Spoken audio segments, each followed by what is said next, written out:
कौन कौन से दर्द पे रोया जाए। मैं जब भी तालीमी निज़ाम को देखती हूँ या तालीमी इदारों को देखती हूँ बहुत अफ़सोस होता है। अफ़सोस होता है आवाम पे, अफ़सोस होता है उन लीडरान पे जो इलेक्शन के वक्त आते हैं, वोट बटोरने के लिए आते हैं, लोगों को एक्सप्लॉइट करके चले जाते हैं। ये मैं बात इसलिए कर रही हूँ, ये खरी बातें इसलिए कर रही हूँ क्योंकि मैं हालात देखती हूँ, मैं ग्राउंड पे आती हूँ, मैं लोगों के जो पसमानदगी है उसको देखती हूँ। इस वक्त मैं प्राइमरी स्कूल संयोट के नक्कर में मौजूद हूँ। इसकी हालत सबसे पहले मैं आपको ये बताऊंगी कि कुछ साल पहले साल 2014 की अगर बात करें, जब सैलाब जो है वो आया था और उसमें बहुत सारे इलाकों में पस्सियाँ पड़ी थी और पस्सियों में इस स्कूल की किचन और स्टाफ रूम जो था वो उसकी जद में आ गया था। ये सामने जो आप पत्थर देख रहे हैं, यहाँ पे किचन हुआ करती थी स्कूल की, और ये इस तरफ जो इस वक्त खंडर बना हुआ है ये स्टाफ का रूम होता था। लेकिन बदहाली जो है इस स्कूल की और मैं बताऊंगी, खस्ता हालत इस स्कूल की मैं और बताऊंगी।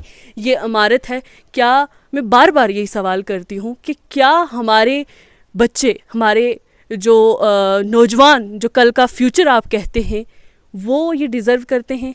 वो इन सब चीज़ों के मुस्तहिक हैं? वो इन चीज़ों के लिए या इस माहौल के लिए बने हुए हैं कि यहाँ इस माहौल में बैठकर वो तालीम हासिल करें?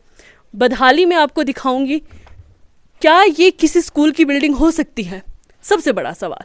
क्या वो महकमा जो ये दावे करता है कि हम जगह जगह जाकर लोगों के जगह जगह जाकर जो है वो स्कूलों की हालत जो है वो बेहतर करते हैं, तालीमी निज़ाम बेहतर करते हैं, बहुत सारी स्कीम जो है बच्चों के लिए लाते हैं, क्या उनको ये नहीं दिखता कि स्कूल की इमारत किस तरीके की है? पत्थर है लगे हुए, प्लस्तर तक नहीं हुआ है। सिर्फ प्लस्तर को क्या रोएं, अंदर आएँ और मैं आपको दिखाती हूँ कि हालत क्या है। ये एक कमरा है जहाँ पर वो प्राइमरी स्कूल के बच्चे जो ये डिज़र्व नहीं करते हैं वो इस हालत में पढ़ रहे हैं। एक कमरा है, यहीं पर खाना बनता है, यहीं पर टीचर बैठते हैं, यहीं पर बच्चे बैठते हैं। सिर्फ एक कमरे में बैठकर तालीम जो है वो दी जाती है और तालीम हासिल की जाती है। आप इसका छत देखें, टीन पड़ा हुआ है, पानी अंदर आता है, खस्ता हाली इस कदर है। यहाँ पर अगर हम देखें कि राशन जो बच्चों के लिए मिड डे मील जो चलता है, जो बच्चों को दिन में खाना दिया जाता है, वो ये तोड़े आप चावल के देख रहे होंगे। ये तोड़ा है चावल का, इसको वाइट बोर्ड से ढका गया है ताकि इसमें चूहा ना जाए। मतलब आप देखें कि किस कदर हमारा तालीमी निज़ाम नाक़िस है।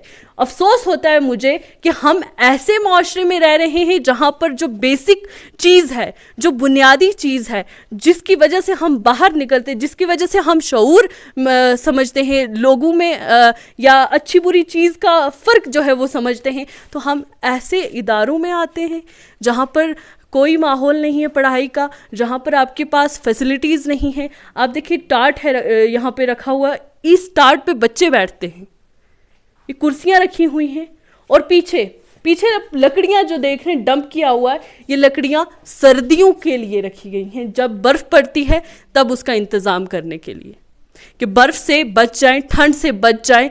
लेकिन क्या सरकार ये नहीं सोच सकती कि उस बर्फ़ के महीने में इतनी ठंड में जो है बच्चे यहाँ पर आकर तालीम हासिल करते हैं?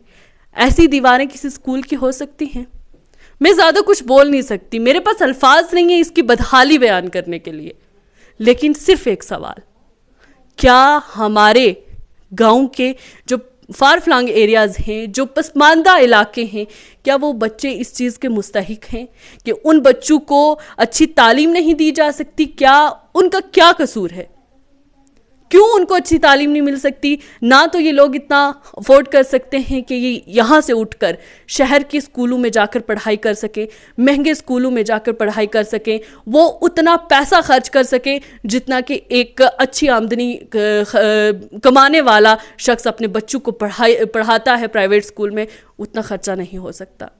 लेकिन इनके पास और कोई ऑप्शन नहीं है, इनकी मजबूरी है ऐसे स्कूलों में पढ़ाई करना, और उस्तादों की भी कभी ना कभी जो है वो एक हम कहें कि मजबूरी बन जाती है ऐसे स्कूलों में पढ़ाने की। इमारत की जब बात करती हूँ तो जब सर्दियाँ होंगी या ठंड से तो ठुठुरते होंगे, लेकिन कभी कभार ऐसा होता है कि इसकी हालत आप देखेंगे, अगर कोई भी पत्थर नीचे गिरता है किसी भी हादसे की कोई भी हादसा जो है वो हो सकता है। लेकिन क्या इस तरफ भी ध्यान नहीं दिया जा रहा? हम प्ले ग्राउंड्स की बात करते हैं तो यहाँ पर आप ग्राउंड देखें, इस ग्राउंड में बच्चे बैठते भी हैं, असेंबली भी होती है इस ग्राउंड में। क्या ये ग्राउंड है? क्या ये वरांडा है? क्या ये स्कूल की इमारत लग रही है? तबेलों से बदतर हालात है इस स्कूल के। यहाँ पर बिजली का इंतज़ाम नहीं है, यहाँ पर पानी का इंतज़ाम नहीं है, यहाँ पर आने के लिए कोई माकूल रास्ता नहीं है। हम चढ़ के आए हैं एक लोगों के खेतों में से, यहाँ के लिए रास्ता भी नहीं है, बाथरूम तक नहीं है यहाँ पर।